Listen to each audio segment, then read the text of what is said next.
తేలనున్న బీసీల లెక్క కులగణనపై అసెంబ్లీలో తీర్మానం ఏకగ్రీవంగా సభ ఆమోదం. బీసీలతో పాటు ఎస్సీ ఎస్టీ కులాల జనాభా లెక్కించేందుకు ఇంటింటి సర్వే తీర్మానం ప్రవేశపెట్టిన బీసీ సంక్షేమ శాఖ మంత్రి పొన్నం ప్రభాకర్. బడుగు బలహీన వర్గాల అభ్యున్నతి కోసమే కులగణన.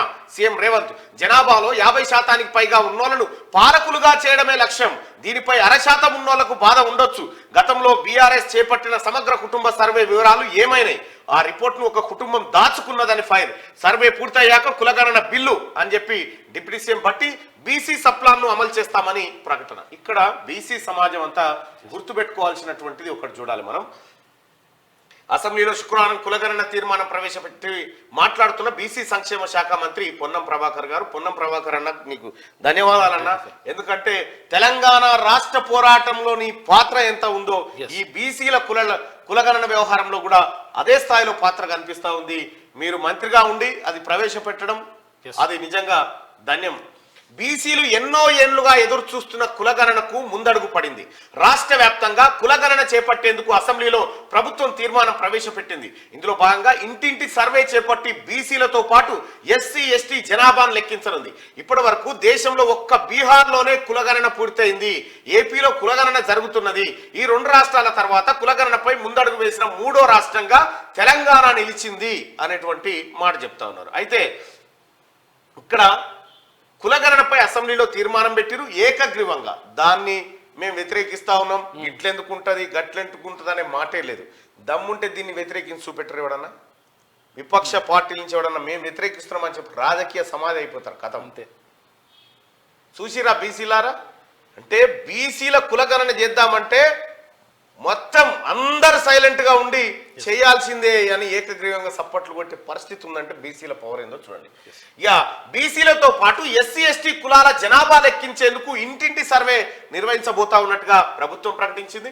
తీర్మానం ప్రవేశపెట్టిన బీసీ సంక్షేమ శాఖ మంత్రి పొన్నం ప్రభాకర్. ఇక ఇక్కడ ఇంకా కీలకమైంది బడుగు బలహీన వర్గాల అభ్యున్నతి కోసమే కులగణన.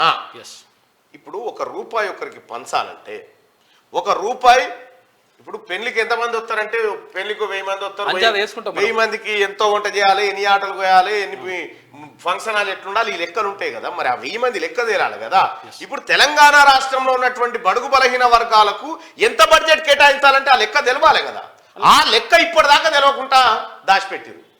ఇప్పుడు ఆ లెక్క బయటికి తీసుకురాబోతుంది తెలంగాణ ప్రభుత్వం గౌరవ ముఖ్యమంత్రి రేవంత్ రెడ్డి గారి సారథ్యంలో.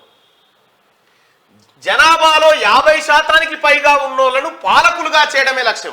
జనాభాలో ఎంత శాతం ఉన్నారు? 100% పైగా ఉన్నారు బీసీలు. వాళ్ళకు అంటే పరిపాలన చేసేతగానే అవకాశాలు రాక జనాభాలో 50% పైగా ఉన్నోళ్లను పాలకులుగా చేయడమే లక్ష్యం. ఇది చాలా కీలకమైన వర్డు. ప్రజలంతా దీంట్లో చాలా పెద్ద అర్థం ఉంది. దీనిపై 0.5% ఉన్నోళ్ళకి బాధ ఉండొచ్చు. 0.5% ఎవరున్నారు?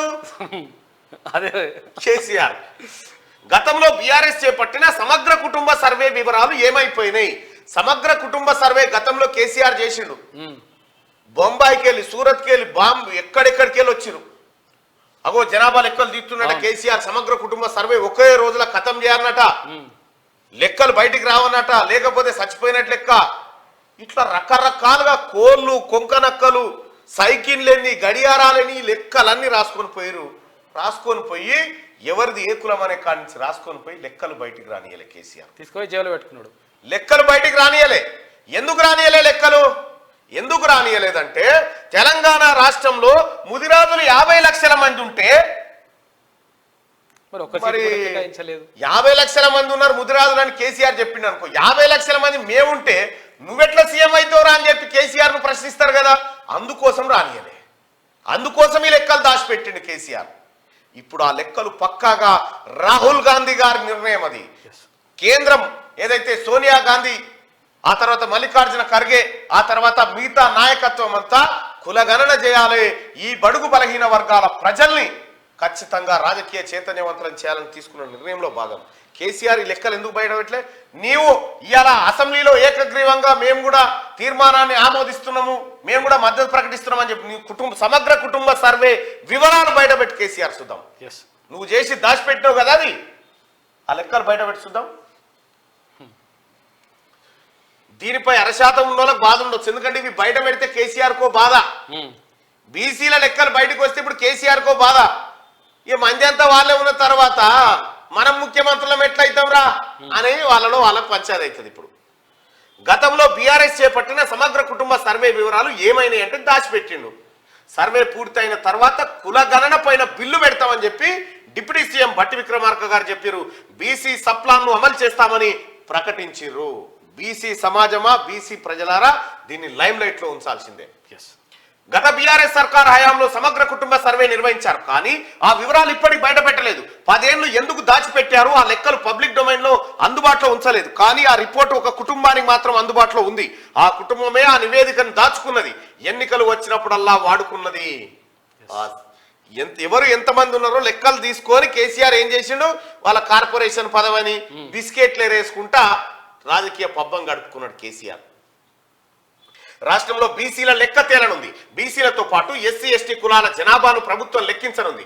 ఈ మేరకు శుక్రవారం అసెంబ్లీలో బీసీ సంక్షేమ శాఖ మంత్రి పొన్నం ప్రభాకర్ కులగణనకు సంబంధించి తీర్మానం ప్రవేశపెట్టగా సభ ఏకగ్రీవంగా ఆమోదం తెలిపింది. బీసీ, ఎస్సీ, ఎస్టీ మిగతా బలహీన వర్గాల ప్రజల అభ్యున్నతి కోసం సామాజిక, ఆర్థిక, విద్య, ఉపాధి, రాజకీయ అవకాశాలు కల్పించేందుకు ప్రణాళికలు రూపొందించాలని ఈ నెల 4న కేబినెట్ సిఫార్సు చేసింది. ఈ మేరకు రాష్ట్ర వ్యాప్తంగా కులగణన నిర్వహించాలని, ఇందుకోసం సమగ్ర ఇంటింటి కుటుంబ సర్వే చేపట్టాలని నిర్ణయించాం. ఇందులో భాగంగా సామాజిక, ఆర్థిక, విద్య, ఉపాధి, రాజకీయ అంశాలపైన సర్వే ఉంటుంది అని తీర్మానంలో ప్రభుత్వం పేర్కొంది. అయితే ఇక్కడ బీసీ, ఎస్సీ, ఎస్టీలది ఎట్లాగైతే లెక్క పెడుతారో మిగతా వాళ్ళది కూడా లెక్క పెట్టుకుంటూ పని అయిపోతుంది. మిగతా కులాలు ఎన్ని ఉన్నాయి, బ్రాహ్మణులు ఎంతమంది ఉన్నారు, వైశ్యులు ఎంతమంది ఉన్నారు, రెడ్డిస్ ఎంతమంది ఉన్నారు, కమ్మ ఎంతమంది ఉన్నారు, ఈ కాపులు ఎంతమంది ఉన్నారు, ఈ లెక్క కూడా పెట్టుకుంటే సమగ్రంగా వస్తుంది. వాళ్ళని మినహాయించి వీటిని లెక్క పెట్టడం వల్ల ఇంకా కొంత డేటా మిస్ అయ్యే అవకాశం ఉంటుంది. బడుగు బలహీన వర్గాల అభ్యున్నతి కోసం కాంగ్రెస్ పనిచేస్తుందని సీఎం రేవంత్ రెడ్డి తెలిపారు. బడుగు బలహీన వర్గాలను బలపరిచేందుకే కులగణన నిర్వహిస్తున్నామని చెప్పారు. బలహీన వర్గాలను పాలకులుగా చేయడమే తమ ముఖ్య ఉద్దేశమని పేర్కొన్నారు. కులగణన తీర్మానంపై చర్చ సందర్భంగా అసెంబ్లీలో రేవంత్ మాట్లాడారు. యూపీఏ హయాంలో మైనార్టీల కోసం జస్టిస్ సచార్ కమిటీని ఏర్పాటు చేశారని, అది చరిత్రలో నిలిచిపోయే నిర్ణయమని పేర్కొన్నారు. రాహుల్ గాంధీ ఇచ్చిన హామీ మేరకు కులగణన చేపడుతున్నామని ఆయన తెలిపారు. సరే,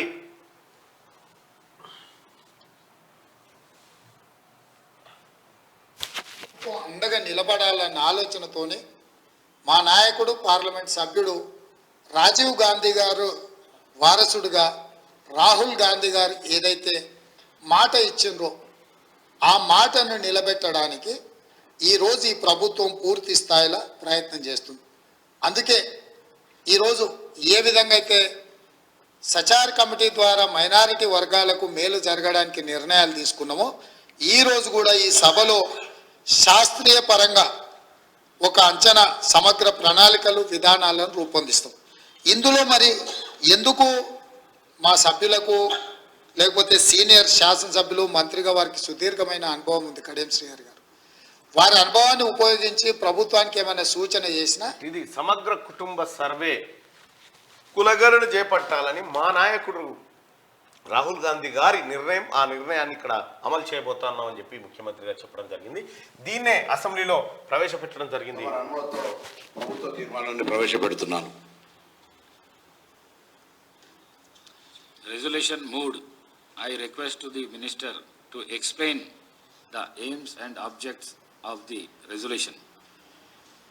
ప్రభుత్వ తీర్మానము వెనుకబడిన తరగతుల, షెడ్యూల్ కులాల, షెడ్యూల్ తెగల మరియు మిగతా బలహీన వర్గాలకు చెందిన ప్రజల అభ్యున్నతి నిమిత్తం వివిధ సామాజిక, ఆర్థిక, విద్యాపరమైన, ఉపాధి, రాజకీయ అవకాశాలు, ప్రణాళికలను రూపొందించి అమలుపరిచేలా తెలంగాణ మంత్రివర్గం తేదీ 4/2/2024 తేదీన చేసిన సిఫార్సు మేరకు తెలంగాణ రాష్ట్రమంతటా సామాజిక, ఆర్థిక, విద్యాపరమైన, ఉపాధి, రాజకీయ కుల సర్వే, కులగణన, ఒక సమగ్ర ఇంటింటి కుటుంబ సర్వేను చేపట్టాలని ఈ సభ ఏకగ్రీవంగా తీర్మానిస్తుందని ఆశిస్తాను. అలా సభలో ప్రవేశపెట్టడం జరిగింది. Now the discussion on government resolution. దీనికి సంబంధించి ఒక తీర్మానం, ఒక టీంను అధ్యక్ష ధన్యవాదాలు. ముందుగా గౌరవ సభ్యులందరికీ ఈ యొక్క తీర్మానానికి సంబంధించినటువంటి విషయాన్ని చెప్పేటువంటి ఒక ప్రయత్నం చేస్తాను. ఈ యొక్క అపూర్వ ఘట్టంగా భావిస్తాను నా జీవితంలో. ఎందుకంటే విద్యార్థి దశ నుంచి ఒక బలహీన వర్గాల రాజకీయం నుంచి వచ్చినటువంటి వ్యక్తిగా ఈరోజు మా నాయకుడు కూడా రాహుల్ గాంధీ గారు ఈ యొక్క అంశం మీద అనేక సందర్భాల్లో చెప్తున్నటువంటి దాని ప్రకారంగా ఈరోజు ఈ తీర్మానం అందరి సంక్షేమానికి సంబంధించి ఉపయోగపడే విధంగా ఒక సమాచారాన్ని తీసుకొని ముందుకు పోయేటువంటి ఒక ఆలోచనతో ఈ కార్యక్రమం చేస్తున్నాం. ఇది మరి గౌరవ ముఖ్యమంత్రి గారి, మిగతా ఉప ముఖ్యమంత్రి గారి, మంత్రులందరూ, శాసనసభ్యులందరూ కలిపి ఒక మంత్రివర్గ తీర్మానం తీసుకున్నది. ఇది జనాభా గణన లేదా కులగణన అనేది కేంద్ర ప్రభుత్వ పరిధిలోదైనా ఆయా అవసరాలకు అనుగుణంగా రాష్ట్ర ప్రభుత్వాలు సర్వేలను చేపట్టేటువంటి కార్యక్రమం జరుగుతుంది. కాబట్టి ఈ యొక్క కార్యక్రమం ఈరోజు తీసుకుంది. గతంలో మన్మోహన్ సింగ్ గారు ప్రభుత్వం 2011లో చేసి అప్పటికి కూడా దాని తర్వాత జరిగిన మొత్తానికి అసెంబ్లీలో తీర్మానాన్ని ప్రవేశపెట్టిన పొన్నం ప్రభాకర్ అన్న ఆ విధంగా ప్రభుత్వం అంటే శాసనసభ కూడా ఏకగ్రీవంగా దాన్ని ఆమోదించింది. ఇదొక శుభదినం. ఇవాళ నిజంగా చాలా సంతోషంగా ఉంది ఆ తీర్మానాన్ని ప్రవేశపెట్టడం. జస్ట్ ఆ ఎంట్రీ చాలు బీసీలకు ఎలాంటి న్యాయం జరగబోతుందో ముఖ్యమంత్రి గారి మాటల్లో మనం విన్నాం.